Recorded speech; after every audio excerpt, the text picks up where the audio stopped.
Can you walk us through some of the research on the harm of leaving your child for more than the 2-3 hours a day to the extreme of 8 to 12 hours a day? So daycare, the children in daycare have higher salivary cortisol levels. So they test their salivary cortisol levels, the stress hormones. They have higher stress hormone levels. And the research shows that children who are put in daycare at too early an age have higher levels of behavioral problems, early signs of aggression, and ADHD-like symptoms later on in the school years. That's what the research shows. And this is daycare for how many hours? Again, I can't give a specific number, but we say less is more in this case. So I usually say more is more because more is more in terms of presence. But you would say no daycare, in my opinion, is good daycare. Remember that when you put your child in daycare, you're putting them in a group setting with transient daycare workers who are underpaid, undertrained, overwhelmed, and often absent.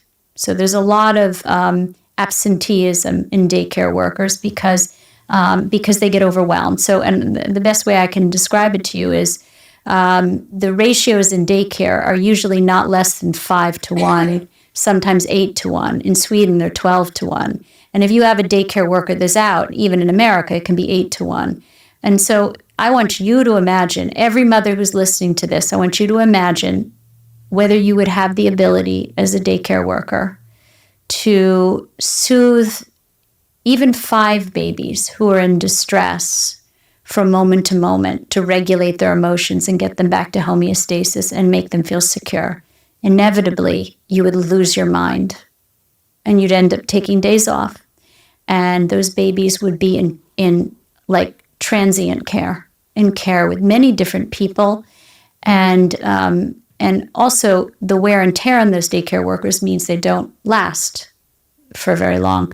But the most important thing is you're putting your very neurologically fragile child in a group environment that's overstimulating, has too many people, too much noise, too many environmental stimulus, too many people coming in and coming out.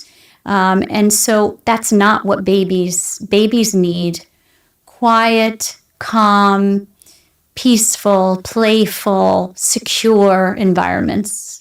And I can't emphasize enough that daycare is not that. What's your advice for single moms who feel this is... Grab a friend and live. If I really want to say what my advice is, live with your best friend who's also a single mom. Grab 1 or 2 other single moms and get a group house and live with your children together. There was a great book by Anita Diamant called The Red Tent. It was a biblical book. It was about the sister, the book? It was about whose daughter? Jacob's, one of the Jacob's daughters, the one that's never talked about. And basically it was a book that talked about in biblical times, women lived in red tents with their children. They raised their children together. They were women, they lived in group environments. If you don't have extended family, you make an extended family. And that will be your family. And you can even share caregiving. Maybe you say, I'll work on Monday, Wednesday, and Fridays. You work on Tuesday and Thursdays. You watch the kids on Monday and Wednesdays. I'll watch the kids on Tuesday. We'll all pay the rent. We'll all pay the rent, and we'll cook dinner together. We'll raise our children together. And, community, not isolation.